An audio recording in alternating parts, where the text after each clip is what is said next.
الحمد للہ رب العالمین والصلاة والسلام علی رسول الامین فاعوذ باللہ من الشیطان الرجیم بسم اللہ الرحمن الرحیم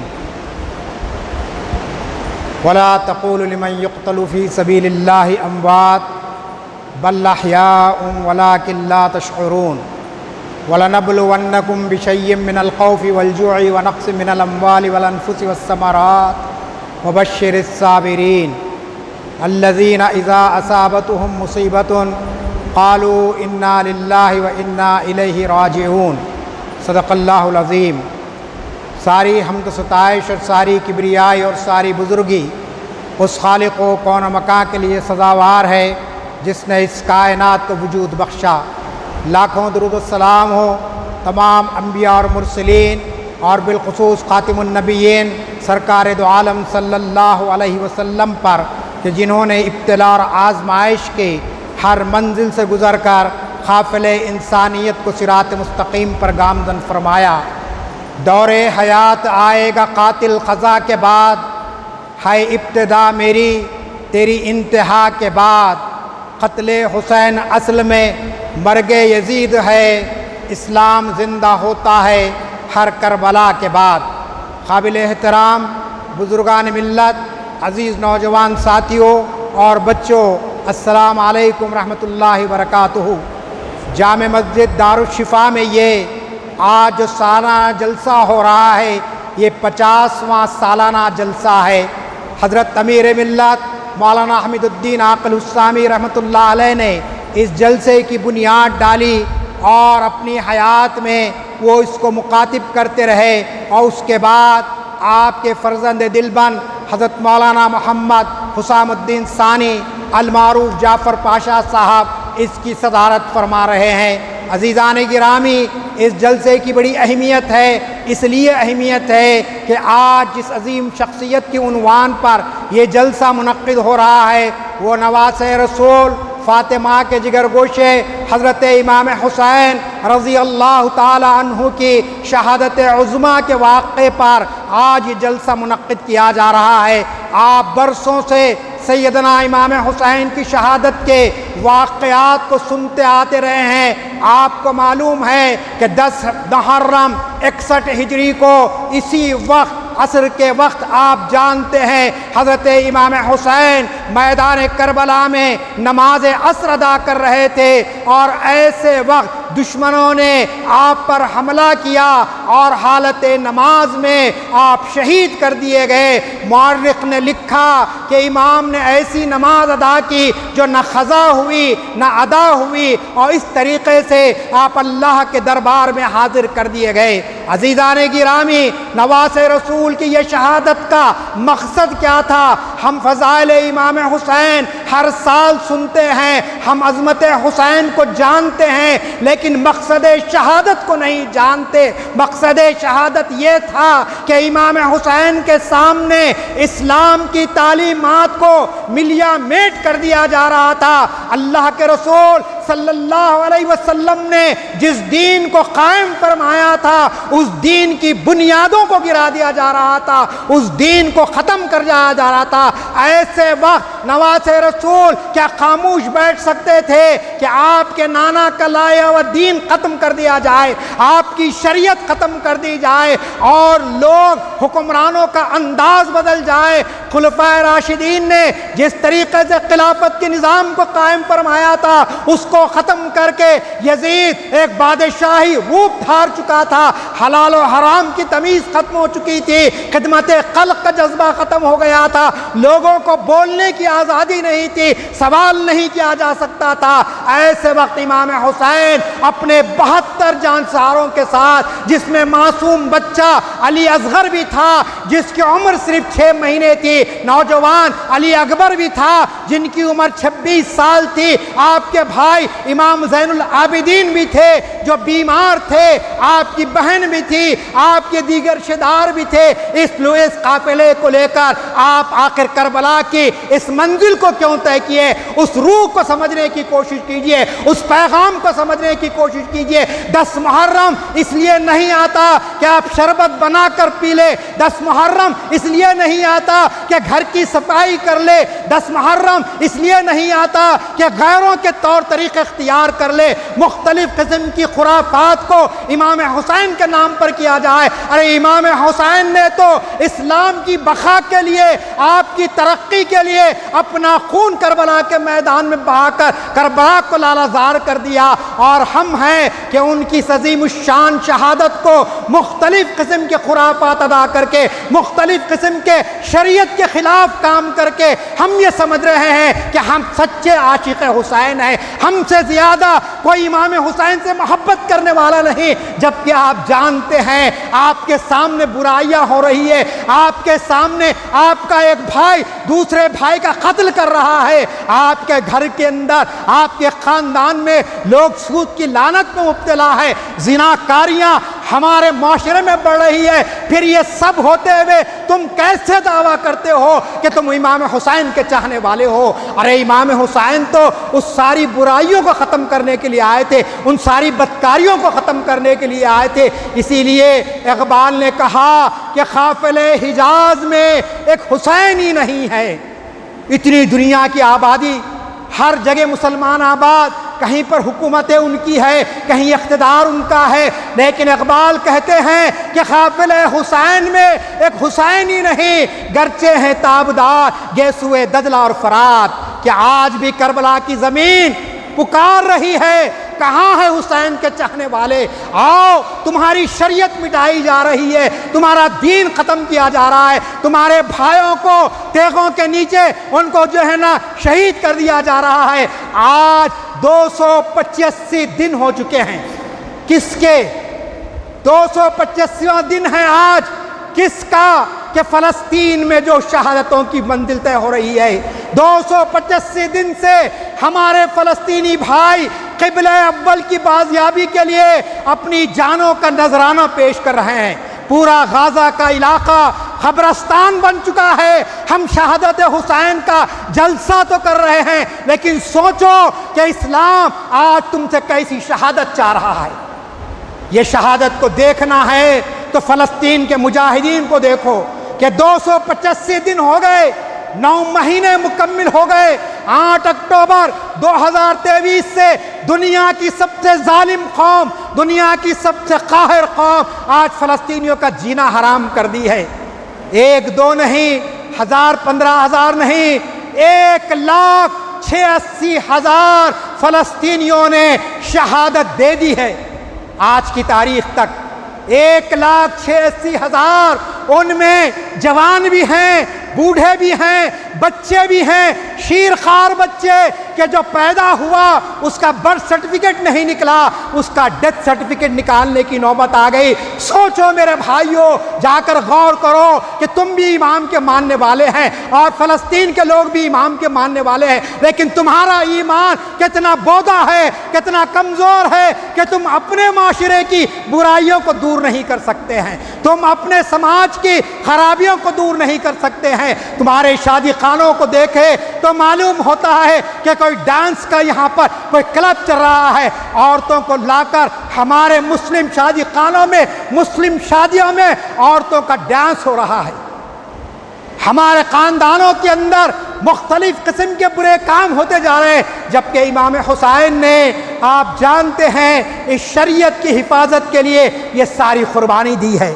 یہ واقعہ کوئی ایسا واقعہ نہیں ہے کہ جس کو آپ سن کر بھلا دے، واہ واہ کرتے ہوئے چلے جائے، بلکہ ہر سال 50 سال سے یہ جلسہ یہاں پر ہو رہا ہے، اور 40 سال سے میں آپ کے سامنے کھڑے رہ کر خطاب کر رہا ہوں۔ 1 2 سال نہیں، 40واں سال ہے میرا یہ۔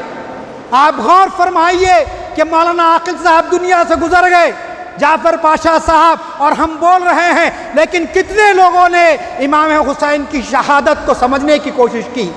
روایتی جلسہ ہوتا ہے، اس جلسے کا مقصد کیا ہے؟ اس جلسے کا مقصد یہ ہے کہ آپ کے سامنے امام حسین عالی مقام کے اس اعلیٰ کردار کو پیش کیا جائے۔ آپ چاہتے تو یزید سے معاملہ کر لیتے، کمپرومائز کر لیتے، نواسے رسول تھے، اور یزید بھی چاہتا کہ ٹھیک ہے آپ نے میری خلافت کو تسلیم کر لیا، میری حکومت کو تسلیم کر لیا، میں آپ کے پاس زر و جواہرات کا ڈھیر لگا دوں گا، دولت کے انبار لگا دوں گا، آپ کو کوئی اعلیٰ ترین عہدہ دے دوں گا۔ امام حسین جانتے تھے کہ باطل سے سمجھوتا کرنے کے معنی، آج اگر میں یزید کی باطل حکومت کو تسلیم کرتا ہوں تو تا قیام قیامت لوگ یہی کہیں گے کہ نواز رسول نے ایک باطل حکومت کو تسلیم کر لیا۔ اگر ہم مودی کی حکومت کو تسلیم کر لیں گے، ہم بابو کی حکومت کو تسلیم کر لیں گے، ہم کسی ظالم کی حکومت کو تسلیم کر لیں گے تو کیا فرق پڑنے والا ہے؟ امام حسین نے آپ کے اور میرے لیے آنے والی نسلوں کو بتا دیا کہ باطل اگر طاقت بھی استعمال کرے، ظلم کی انتہا بھی کر دے، تو یہ ہاتھ باطل کے ہاتھ میں نہیں دیا جا سکتا، بلکہ یہ سر باطل کی تلواروں سے کٹ سکتا ہے لیکن جھک نہیں سکتا ہے۔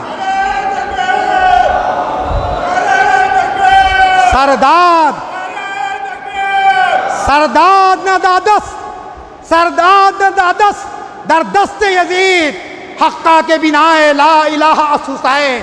خواجہ اجمیری نے فرمایا کہ امام حسین نے سرداد ندادس کہ اپنا سر دے دیا لیکن اپنا ہاتھ بے یزید کے ہاتھ میں نہیں دیا، کیونکہ یزید نظام خلافت کے خلاف کام کر رہا تھا، وہ نبی کریم صلی اللہ علیہ وسلم کے لائے ہوئے دین کے خلاف کام کر رہا تھا، لہٰذا آپ نے اس کے خلاف اپنا جو ہے نا بیعت نہ کرنے کا اعلان کیا، لیکن کوئی جھگڑا نہیں کیا، کوئی فساد نہیں کیا۔ یاد رکھ لیجئے کہ کربلا کا جو واقعہ ہوا، جھوٹ بات کہہ کر، دھوکہ دے کر امام حسین کو بلایا گیا وہاں پر، کوفے والوں نے خطوط لکھے کہ اے نواز رسول آپ مدینہ چھوڑ کر ہمارے پاس آ جائیے، ہم آپ کے ہاتھ پر بیعت کرنے تیار ہیں۔ 5000 خطوط اس دور میں کوفیوں نے لکھے امام حسین کو۔ لوگوں نے کہا کہ امام مت جائیے آپ، یہ لوگ دھوکہ دینے والے ہیں، لیکن امام چلے گئے اور جانے سے پہلے اپنے چچا زاد بھائی کو بھیجا، مسلم بن عقیل کو، جن کو کوفیوں نے قتل کر دیا، ان کو شہید کر دیا۔ اور اس کے بعد معاملہ یہ ہوا کہ آپ مدینہ اور دمشق کے درمیان میں ٹھہر گئے، اور مقام تھا کربلا کا، جسے ہم کربلا کہتے ہیں۔ 7 محرم سے لے کر 10 محرم تک امام حسین اپنے ایک قافلے کے ساتھ، جو بے سر و سامان تھا، جس کے پاس نہ کوئی تلوار تھی، نہ کھانے پینے کی کوئی چیز تھی، 3 دن یزیدی فوج نے آپ کی ناکہ بندی کر دی۔ دریائے فرات سامنے سے گزر رہا تھا، لیکن قافلے حسینی کو ایک گھونٹ پانی پینے کی اجازت نہیں تھی۔ پہرا لگا دیا یزیدی فوج نے، بچہ تڑپتا رہا پیاس کے لیے، لیکن امام حسین نے التجا نہیں کی۔ حق کے خاطر، اسلام کی بقا کے خاطر آپ نے علی اصغر کو وہاں شہید کر دیا، لیکن نکلے تھے علی اصغر کو پانی پلانے کے لیے، دشمن کا ایک تیر آیا اور علی اصغر کے حلق میں اٹک گیا اور علی اصغر کی انتقال ہو گیا۔ امام نے الحمدللہ کہا۔ باپ کے ہاتھ پر بیٹے کی موت ہوئی، ان ہاتھوں سے امام حسین نے اپنا 14 سال لاچے کو اٹھایا علی اکبر کے، لیکن باطل سے سمجھوتا نہیں کیا۔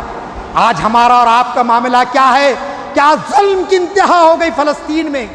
میں نے کہا 1,86,000 فلسطینی گزشتہ 8 اکتوبر سے لے کر اب تک شہید ہو چکے ہیں۔ ہاسپٹلز کو بھسم کر دیا گیا، بمباری کر کے اسکولز ختم کر دیے گئے، کلسٹر بم، فاسفورس بم جو خطرناک پہاڑوں کو توڑنے کے لیے استعمال کیے جاتے ہیں، بڑے بڑے جنگل کے جانوروں کو ختم کرنے کے لیے استعمال کیے جاتے ہیں، یہ آپ جانتے ہیں اسرائیل کی ظالم فوج نے فاسفورس اور کلسٹر کو نہتے فلسطینیوں پر ڈال کر ان کی زندگی لے لی۔ لیکن قربان جائیے فلسطینیوں کی جذبہ جہاد پر، ان کی اس قربانیوں پر کہ کسی نے یہ آج تک نہیں پڑھا کہ کسی فلسطینی نے کہا کہ ہم اسرائیل سے سمجھوتا کرنے کے لیے تیار ہیں، ہم بات چیت کرنے کے لیے تیار ہیں، ہم اپنے قبلے اول سے دستبردار ہونے کے لیے تیار ہیں۔ کسی فلسطینی نے نہیں کہا۔ جوان باپ کا بیٹا انتقال ہوا، اس نے الحمدللہ کہا۔ اسماعیل ہنیہ جو سربراہ ہے حماس کے، پورا خاندان ان کا ختم ہو گیا، لیکن انہوں نے ان کی زبان پر کوئی حرف شکایت نہ آیا۔ یہ قربانیاں آئے۔ آج اسلام یہ قربانی آپ سے چاہتا ہے۔ آج فلسطین کے لیے ہم نہیں پہنچ سکتے وہاں پر، ہم ان کی کوئی جسمانی طور پر مدد نہیں کر سکتے، لیکن کم از کم خدا را اسرائیل کی پروڈکٹ تو آپ بائیکاٹ کیجئے۔ وہ شربت، وہ چیزیں جن کے نہیں کھانے سے آپ کو موت آنے والی نہیں ہے، آخر کیوں اس کو آپ چھوڑنے کے لیے تیار نہیں ہیں؟ کیوں اس زبان کو آپ اسرائیل کے خلاف استعمال نہیں کرتے؟ کیوں آپ پرامن احتجاج نہیں کرتے؟ کیوں آپ حکومتوں سے مطالبہ نہیں کرتے کہ فلسطین میں جو ظلم اور جبر کی ایک نئی تاریخ لکھی جا رہی ہے اس کو ختم کیا جائے؟ اسی طرح میرے اور آپ کے ملک کے حالات آپ کے سامنے ہیں کہ نئی حکومت کے بننے کے بعد 15 تا 20 مسلم نوجوانوں کو ہجومی تشدد کے نام پر مار کر ان کو قتل کر دیا گیا۔ اتر پردیش میں، جھارکھنڈ میں اور دیگر علاقوں کے اندر آپ اخبارات پڑھتے ہیں۔ ان بیچاروں کا قصور کیا ہے؟ ان کا قصور صرف یہ ہے کہ یہ مسلمان ہیں، یہ کلمہ لا الہ الا اللہ کے پڑھنے والے ہیں، لہذا ان کو مار کر ان کو شہید کر دیا گیا۔ اور پولیس کہتی ہے کہ یہ جو قتل واقعات ہوئے یہ دانستہ نہیں ہوئے ہیں، یہ اتفاقی طور پر ہو گئے ہیں اور مجرموں کو چھوڑ دیا گیا۔ مجرم آزاد ہیں اور مظلوم پریشان ہیں۔ جن نوجوانوں نے یو پی کے واقعے پر سوشل میڈیا پر ایک پوسٹ ڈالا، ان کے خلاف مقدمہ درج ہو گیا کہ آپ نے کیوں لکھا یہ ہجومی تشدد کے واقعے کو؟ آپ غور فرمائیے کہ ظالم اور مظلوم کو ایک صف میں لا کر کھڑا کر دیا گیا ہے۔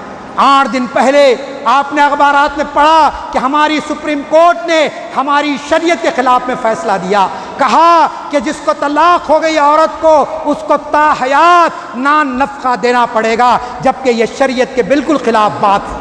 اسلامی شریعت کہتی ہے کہ عدت تک نان نفقہ دیا جائے گا، عدت کے بعد نان نفقہ نہیں دیا جائے گا۔ پھر اسی طریقے سے آپ جانتے ہیں ملک کے مختلف علاقوں کے اندر ہمارے بھائیوں کے مکانات کو بلڈوزر لگا کر اس کو مسمار کر دیا جا رہا ہے۔ لکھنؤ کے اندر 5000 کی مسلم آبادی، اکبر نگر اس کا نام ہے، جا کر دیکھیے، لوگ 1960 سے وہاں پر آباد تھے، پختہ مکانات تھے ان کے، 5000 مکانات پر بلڈوزر چلا دیا گیا اور آج وہاں پر لوگ آسمان کے نیچے زندگی بسر کر رہے ہیں۔ ان حالات کے اندر وقت بہت کم ہے، ہمارے پاس نعت کا بڑا پروگرام چلا، کافی نعت کا حضرات نے نعتیں پڑھی، اچھی بات ہے، لیکن اصل جو چیز ہے وہ پیغام حسین کو جاننے کا، امام حسین کے پیغام کو جان کر اپنی زندگی میں انقلاب لانا ہے۔ واقعات تو بہت ہیں، واقعات سنتے رہے ہیں آپ، 1400 سال سے یہ واقعہ بیان کیا جا رہا ہے۔ ابوالکلام آزاد نے لکھا کہ امام حسین کی شہادت کا یہ واقعہ ایسا ہے کہ سارے جنگل کے درختوں کو اگر قلم بنا دیا جائے بھی تو یہ واقعے کی عظمت ختم نہیں ہوگی، سارے سمندروں کو اگر سیاہی بنا دیا جائے تو واقعہ کربلا کی تکمیل نہیں ہوگی۔ اتنا زبردست اور اتنا سبق آموز یہ واقعہ ہے۔ تو عزیزان گرامی، ضرورت اس بات کی ہے کہ ہم اصل امام حسین کی شہادت سے یہ سبق لیں کہ ہم کبھی باطل کے معاملے میں کوئی سمجھوتا نہیں کریں گے۔ دین کے معاملے میں میرا سگا بھائی، میرا مرشد، میرا قائد بھی اگر دین کے خلاف کام کرتا ہے تو ہم اس سے دوستی نہیں رکھیں گے، اس کا مقابلہ کریں گے، اس کو سچا دین بتانے کی کوشش کریں گے، ہم مصلحت کا راستہ اختیار نہیں کریں گے۔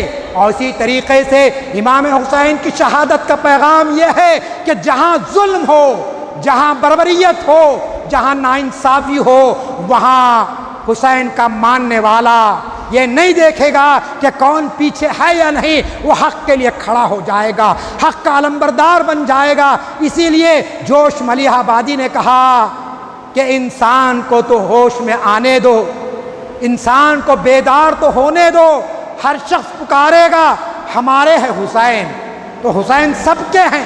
حسین آپ جانتے ہیں کہ ظلم کے خلاف، ناانصافی کے خلاف اٹھنے والی شخصیت کا نام امام حسین ہے۔ آج امام حسین جسمانی طور پر ہمارے سامنے موجود نہیں، لیکن ان کا فلسفہ شہادت ہمارے سامنے موجود ہے۔ کس عظیم مقصد کے خاطر انہوں نے اپنی جان آفری کے سپرد کر دی۔ اگر وہ مقصد میرے اور آپ کے سامنے رہے گا تو پھر آپ دیکھیں گے کہ امت مسلمہ کے لیے امامت اور قیادت اس کا مخدر بن جائے گی، ورنہ محکومی، زوال اور پستی کا ہم شکار ہوتے چلے جائیں گے۔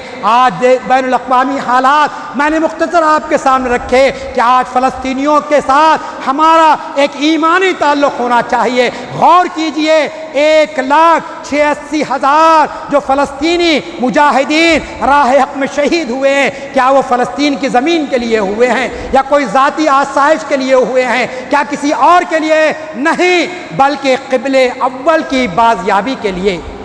فلسطین کی مقدس زمین کو یہودیوں کے ناپاک خدموں سے آزاد کرنے کے لیے انہوں نے یہ قربانیاں دی ہے۔ یہ آج کی قربانی نہیں ہے۔ 1948 14 مئی کو جب اسرائیل کے ناپاک قیام عمل میں آیا، اسرائیل مملکت بنی وہاں پر یعنی فلسطین میں، اس کے بعد سے یہ مظالم کا سلسلہ چل رہا ہے۔ آپ سوچئے 22 لاکھ کی آبادی کو یا 41 کلومیٹر کی ایک چوکھنڈی کے اندر بند کر کے رکھ دیا گیا ہے۔ غازہ کا جو علاقہ ہے وہ پورا 41 کلومیٹر ہے، اس سے کچھ زیادہ نہیں ہے، ایک محلہ بھی نہیں ہوتا ہے۔ 41 کلومیٹر، اس میں 42 لاکھ کی آبادی ہے، اور پھر اس پورے غازہ کے علاقوں کو ان ظالموں نے قبرستان بنا دیا ہے۔ اب وہاں سوائے سناٹے کے کچھ نہیں ہے۔ اخبار میں آیا ہے کہ اتنا ملبہ وہاں گرا ہے کہ 50 ٹن کہ نکالنے کے لیے اس کو کئی سال لگ جائیں گے، اور نہیں نکالیں گے تو تعفن پھیلے گا اور بیماریاں آئے گی، وبائی امراض پھیلیں گے اور لوگوں کی جانیں جائیں گی۔ تو یہ سارے واقعات مجھے اور آپ کو اس بات کا درس دیتے ہیں کہ قرآن مجید کی جو آیت میں نے تلاوت کی، مولانا اس کی تفسیر بیان کریں گے کہ وَلَنَبْلُوَنَّكُمْ بِشَيْءٍ مِّنَ الْخَوْفِ وَالْجُوعِ وَنَقْصٍ مِّنَ الْأَمْوَالِ وَالْأَنفُسِ وَالثَّمَرَاتِ۔ اللہ تعالیٰ نے فرمایا کہ جو لوگ ایمان کا دعویٰ کرتے ہیں، جو یہ کہتے ہیں کہ ہمارا اللہ ایک ہے، ہمارا رسول ایک ہے، ہم ان کو ٹھنڈے نہیں چھوڑ دیں گے، بلکہ ہم ان کو آزمائیں گے، بھوک دے کر آزمائیں گے، خوف دے کر آزمائیں گے۔ اموات ہوں گی ان کے پاس، ان کے عزیز و اقارب دنیا سے جائیں گے، وہ خود اپنی جانوں کو اللہ کے راستے میں پیش کر دیں گے، ان کے پھلوں میں نقصان ہوں گے۔ یہ سب لوگ جو ان ساری تکالیف کو برداشت کریں گے، بھوک کو برداشت کریں گے، خوف کو برداشت کریں گے، اموات کو برداشت کریں گے، پھلوں کے نقصان کو برداشت کریں گے، اپنے نفس کے یعنی نقصانات کو برداشت کریں گے، تو کہا گیا یہی لوگوں کے لیے اللہ کی بشارت ہے، یہی لوگوں کے لیے خوشخبری ہے۔ 1400 سال پہلے امام حسین کے قافلے نے بھوک اور پیاس کی شدت سے گزر کر انہوں نے اپنی جانوں کا نذرانہ پیش کر دیا، اور آج بالیقین میں کہتا ہوں، آپ پہ اختلاف ہو سکتا ہے، اسی کا عملی مظاہرہ آج ہم غزہ میں دیکھ رہے ہیں، فلسطین میں دیکھ رہے ہیں کہ معصوم بچے بھوک سے تڑپ رہے ہیں، معصوم بچوں پر خوف مسلط کر دیا گیا ہے۔ ان کو نہیں معلوم کہ کل کا سورج طلوع ہونے والا ہے، ہم زندہ رہیں گے نہیں رہیں گے، لیکن اس کے باوجود ثابت قدم ہیں، اپنے مقصد کو لے کر آگے بڑھ رہے ہیں، اور اللہ تعالیٰ یقیناً ان کو کامیابی عطا کرے گا، یقیناً ان کو سربلندی عطا کرے گا۔ لیکن سوچنے کا مقام ہے ہم اس کامیابی میں ہمارا حصہ کیا ہوگا۔ کل قیامت میں اللہ تعالیٰ اگر یہ سوال کرے گا کہ میرے بندے فلسطین کے اندر اس طریقے سے ظالم فوج کے نشانہ بن رہے تھے اور پوری مقتل گاہ بن گیا تھا فلسطین، تم تو مزے میں محرم کے روڈ بنا کر اور بقرعید کا گوشت فریج میں رکھ کر کھاتے اور پیتے رہے، تم کو کیا حق پہنچتا کہ تم یہ کہہ سکے کہ ہم فلسطینیوں کے بھائی ہیں؟ تم کیسے کہہ سکیں گے ہم امام حسین کے چاہنے والے ہیں؟ تو عزیزان گرامی، اللہ نے ہم کو وقت دیا ہے، مہلت دی ہے، یہ زندگی کب ختم ہونے والوں۔ میں نے کہا کہ 50 سال سے یہ جلسہ چل رہا ہے، مولانا حمید الدین عاقل رحمۃ اللہ علیہ، مولانا سلیمان سکندر صاحب، اللہ تعالیٰ ان کی خبروں کو نور سے بھر دے، ان کی بال بال مغفرت فرمائے۔ انہوں نے جس مقصد کے خاطر اس جلسے کو شروع کیا تھا، مجھے یقین ہے اور جعفر پاشا تائید کریں گے کہ مولانا مولانا عاقل صاحب کا مقصد مجمع کو جمع کرنا نہیں تھا، ایک جلسے کا اضافہ کرنا مقصد نہیں تھا، بلکہ مقصد امام حسین کی شہادت کو امت کے سامنے ان کا مقصد تھا۔ وہ مقصد اگر رہے گا تو پھر آپ جائیں گے کہ یہ کامیاب ہوگا۔ اللہ تعالیٰ سے میں دعا کرتا ہوں کہ اللہ تعالیٰ مجھے اور آپ کو حق کے راستے پر چلنے کی توفیق عطا فرمائے، وہ حوصلہ عطا فرمائے کہ ہم وقت آنے پر اپنی جانوں کا نذرانہ بھی اللہ کے دربار میں پیش کر سکے۔ رب اغفر وارحم وانت خیر الراحمین، وآخر دعوانا ان الحمد للہ رب العالمین۔